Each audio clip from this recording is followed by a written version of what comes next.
অখিল গগৈয়ে কালি যিবিলাক শব্দ ব্যৱহাৰ কৰিছে মই আচলতে বিষয়টোলৈ আৰু বিতৰ্ক বঢ়াব নোখোজোঁ, কাৰণ তেওঁ নতুনকৈ আহিছে, বিধানসভাৰ বহুত নীতি নিয়ম নাজানে, মই বহুত কথা শিকাই আছোঁ তেওঁক, গতিকে তেওঁ আমাৰ সেইটো লেভেলৰ নহয়, তেওঁৰ কথাবিলাক লৈ বাৰে বাৰে মই কৈ থাকিবলৈ ইচ্ছা নাই। কিন্তু তেওঁ যিবিলাক শব্দ ব্যৱহাৰ কৰিছে এই শব্দবিলাকে তেওঁৰ মানসিকতা, তেওঁৰ বেকগ্ৰাউণ্ড, তেওঁৰ সংস্কাৰ আৰু তেওঁৰ দলৰ নীতি আদৰ্শৰ প্ৰতিফলন ঘটাইছে। আৰু তাৰ উত্তৰত কালি মই যেটো কৈছোঁ যে মই আমাৰ এগৰাকী সতীৰ্থ বিধায়কৰ বিৰুদ্ধে এনেধৰণৰ নিকৃষ্ট শব্দ মই ব্যৱহাৰ কেতিয়াও কৰা নাই, আগন্তুক দিনতো নকৰোঁ।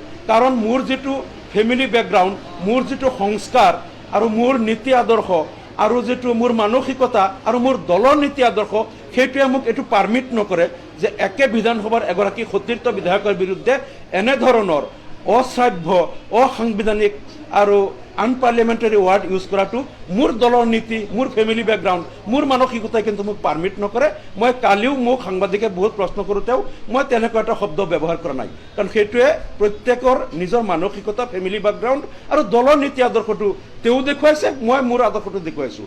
চাওক, তেওঁ কালি মোক ইমান নিৰ্লজ্জভাৱে ইমান নিকৃষ্ট শব্দৰে আক্ৰমণ কৰাৰ পিছতো আজি বিধানসভাত যেতিয়া তেওঁ কাটমোচনত কথা কৈ আছিল আৰু যেতিয়া শাসকীয় দলৰ বিধায়কসকলে বাৰে বাৰে তেওঁক মানে ইণ্টাৰাপশ্যন কৰি তেওঁৰ বক্তব্যত বাধা দি আছিল, মই বাৰে বাৰে উঠি পেলাই কৈছিলোঁ যে অখিল গগৈ যিহেতু তেওঁৰ দলৰ একমাত্ৰ বিধায়ক, গতিকে তেওঁৰ সময়খিনি যদি শাসকীয় দলৰ বিধায়কসকলে হুলস্থুল কৰি পাৰ কৰি দিয়ে তেনেহ'লে তেওঁৰ দলত আৰু সময় যিহেতু কম, কাৰণ বিধায়কৰ সংখ্যাৰ ওপৰত দলৰ সময়টো নিৰ্ধাৰণ কৰে, গতিকে তেওঁতো আৰু সময় নাপাব।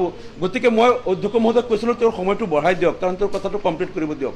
তেওঁ মোক ইমান নিৰ্লজ্জভাৱে নিকৃষ্টভাৱে কালি কোৱাৰ পিছতো আজি তেওঁক প্ৰটেকশ্যন দিয়াৰ কাৰণে আৰু বিধায়ক কোনো নোলাল, ময়েই তেওঁক প্ৰটেকশ্যন দিছোঁ, কাৰণ বিধানসভাত তেওঁৰ যিটো কথা কোৱাৰ অধিকাৰ সেইটো শাসকীয় দলে, গতিকে তেওঁ তেওঁৰ আদৰ্শটো দেখুৱাইছে আৰু মই মোৰ আদৰ্শটো দেখুৱাইছোঁ। গতিকে ইয়াতেই ৰাইজে বুজি পাব কোন দলৰ নীতি আদৰ্শ কি, কোন কাৰ মানসিকতাটো কি, এইটো ৰাইজে ইয়াত স্পষ্ট বুজা পাব। আৰু এটা কথা চাওক, আজি তেওঁ কৰ্তন প্ৰস্তাৱত এটা কথা কৈছে যে PWDত বিভাগৰ দায়িত্ব যেতিয়াৰ পৰা মুখ্যমন্ত্ৰী হিমন্ত বিশ্ব শৰ্মাই ল'লে তাৰ পিছৰ পৰা 2% কমিশ্যন ৰাজ আৰম্ভ হ'ল, অৰ্থাৎ PWD কণ্ট্ৰেক্টৰৰ পৰা আগত পৰিমল শুক্লবৈদ্য যেতিয়া PWD মিনিষ্টাৰ আছিল তেতিয়া কমিশ্যন লোৱা নাছিল। হিমন্ত বিশ্ব শৰ্মা ডাঙৰীয়াই PWD দায়িত্ব লোৱাৰ পিছৰ পৰা 2% কমিশ্যন লৈছে। সদনত যেতিয়া কৈছে, শাসকীয় দলে যেতিয়া চেলেঞ্জ কৰিছে, তেওঁ CBI ইনকুৱাৰী দাবী কৰিছে। আকৌ বক্তব্যটো শেষ কৰি লগে লগে তেওঁ উঠি গৈছে, গৈ মুখ্যমন্ত্ৰীৰ কাণে কাণে কিবা কৈ আছে, যিটোলৈ কংগ্ৰেছ দলৰ ৰকিবুল হুছেইনে প্ৰতিবাদ কৰিছে যে তেওঁ এইমাত্ৰ CBI ইনকুৱাৰী দাবী কৰিলে, আকৌ উঠি গৈ পেলাই মুখ্যমন্ত্ৰীৰ হিমন্ত বিশ্ব শৰ্মাৰ লগত কাণে কাণে কিবা কৈ আছে। তাৰমানে কিবা গোপন বুজাবুজি, এইটো নাটক নেকি যে CBI ইনকুৱাৰী দাবী কৰিম আকৌ গৈ কাণে কাণে গৈ যে আপোনাৰ চুতলিপি মই কথাখিনি ক'লো নে নাই, মানে কিবা গোপন বুজাবুজি নাটক নেকি? কথাবিলাক আজি কংগ্ৰেছে অপ'জ কৰিছে। মই সেইটো নকওঁ যে তেওঁ কি কথা পাতিছে, কিয় গ'ল, কিন্তু যি মুহূৰ্তত তেওঁ মুখ্যমন্ত্ৰীক আক্ৰমণ কৰিছে 2% কমিশ্যন লোৱা বুলি, আকৌ গৈ পেলাই তেওঁ কাণে কাণে কথা পাতি আছে। কথাবিলাকতো ৰাইজৰ চকুত পৰে। গতিকে মই তেওঁ কি কথা পাতিছে তেওঁ কওক, কিন্তু মোৰ কথাটো হ'ল তেওঁ কালি মোক ইমান নিৰ্লজ্জভাৱে কোৱাৰ পিছতো আজি সদনত তেওঁক যেতিয়া শাসকীয় দলে বাধা দিছিল, মইহে তেওঁৰ সপক্ষে মাত মাতিছিলোঁ যে তেওঁৰ টাইমটো বঢ়াই দিব লাগে।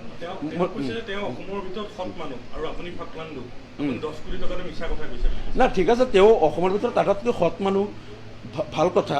আৰু মই অৱশ্যে আজিলৈকে অসম বিধানসভাত কোনো বিধায়কক মানে এনেকৈ নিজৰ চাৰ্টিফিকেট দিয়া দেখা নাই যে মই আটাইতকৈ সৎ, বা কোন 2 নম্বৰত সৎ, বা 3 নম্বৰত কোন, 4 নম্বৰত কোন। আৰু কোনোবা বিধায়কৰ লগত যদি তেনেকুৱা সততা জোখা যন্ত্ৰ মেচিন আছে আমি নাজানো, তেওঁৰ লগত যদি আছে যে তেওঁ জুখি চালে 126 জনৰ ভিতৰত আটাইতকৈ সৎ তেওঁ, আৰু নিজৰ চাৰ্টিফিকেটটো নিজেই কৰিছে, মই ভাবোঁ তেওঁ কেটেগৰী ৱাইজ লিষ্ট এটা বনাই দিয়া ভাল যে 126 জনৰ ভিতৰত 1 নম্বৰত তেওঁ আছে, মই মানি ল'লোঁ, আৰু বাকী 2, 3, 4, 5 এনেকৈ 126লৈকে কেটেগৰী ৱাইজ যিটো যন্ত্ৰৰে তেওঁ জুখিছে, তেওঁ নিজে সৎ, সেই যন্ত্ৰৰে বাকী 126 জনক জুখি তালিকাখন প্ৰকাশ কৰি দিবলৈ মই তেওঁক অনুৰোধ জনালোঁ। না ঠিক আছে, বাকী না তেওঁতো কিন্তু কালিও মই তেওঁ যিটো বাইট দিছে মইতো দেখিছোঁ তেওঁ এইটো ইগন'ৰ কৰা নাই, অস্বীকাৰ কৰা নাই যে মই এইটো কোৱা নাই বা প্ৰত্যাহ্বান জনোৱা নাই। তেওঁ কেৱল মোৰ বিৰুদ্ধে কেইটামান শব্দ, আপত্তিজনক শব্দ কৈয়ে তেওঁ সামৰিছে কালি যিটো দেখিছোঁ। আৰু মইতো কালিও চেলেঞ্জ কৰিছোঁ তেওঁক যে তেওঁ আহি পেলাই একেলগে মোৰ ইয়াত একেলগে থিয় হওক, সংবাদ মাধ্যমৰ আগত মই এটা এটাকৈ কোনদিনা কি কথা পাতিছিল, কোন মমেণ্টত ক'ত থিয় হৈ তেওঁ ক'ত বহি কি কথা কৈছিল, মই কি ৰিপ্লাই দিছিলোঁ, তাৰ পিছদিনা আকৌ কোন তাৰিখে তেওঁ কি কৈছিল, মই কি ৰিপ্লাই দিছিলোঁ, আমাৰ দলৰ প্ৰতিনিধি তেওঁক সাক্ষাৎ কৰিব যাওঁতে কি কৈছিল, এটা এটাকৈ শব্দ কম, এটা শব্দ যদি তেওঁ মিছা বুলি প্ৰমাণ কৰিব পাৰে, তেতিয়া মই তাৰ পিছত তেওঁ যি ব্যৱস্থা হ'ব লাগে মই নিজে সেইটো গ্ৰহণ কৰিম।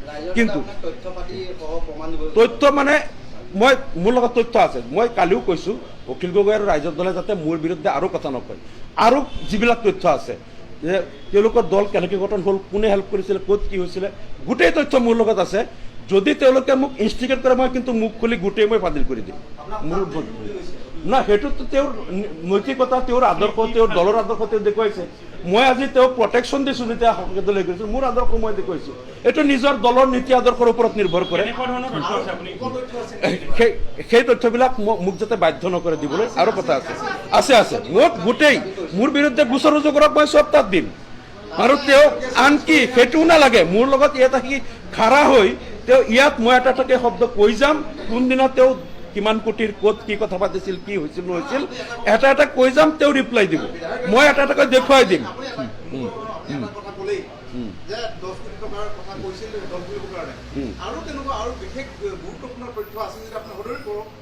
নাই এতিয়া মোৰ কথা হ'ল, মই কৈছোঁ এতিয়াও তেওঁলোকে এইটো হেৰি কৰক নহয়। নাই কথাটো হ'ল মই এটা ইনফাইট বিচৰা নাই যে তেওঁ যিহেতু বিজেপি বিৰোধী এটা স্থিতি লৈ আছে বুলি কৈছে, আমিও এতিয়াও দাবী কৈ আছোঁ যে তেওঁলোকে মহাজোঁটত আহক। যোৱা নিৰ্বাচনত যি ক্ষতি কৰিলে মহাজোঁটৰ কৰিলে, এতিয়াও তেওঁলোক আহে যদি আমি মহাজোঁটত ল'ম, যে আমি সকলোৱে সন্মিলিতভাৱে বিজেপি বিৰোধী আমি এটা শক্তিশালী মহাজোঁট কৰি অসমত ক্ষমতাৰ পৰিৱৰ্তন কৰিব লাগে।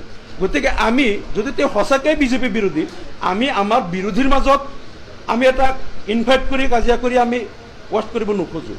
মই সামৰণি মাৰিব বিচাৰিছোঁ। আৰু যদিহে তেওঁৰ বিজেপিৰ লগত গোপন বুজাবুজি আছে যে আমাৰ মহাজোঁটৰ মাজত আমাৰ বিৰোধীৰ মাজত কাজিয়া লগাব বিচাৰিছে, এইটো বেলেগ কথা। এতিয়া কিন্তু মই বাধ্য হ'ম বাকী কথাখিনি ক'বলৈ। এতিয়া কিন্তু সদ্যহতে মই আহ্বান জনাইছোঁ যে বিৰোধীৰ মাজত কাজিয়া নলগাই সাহসীয় দলৰ বিৰুদ্ধে আমি ঐক্যবদ্ধ যুদ্ধ কৰিবলৈ তেওঁ আগুৱাই আহক।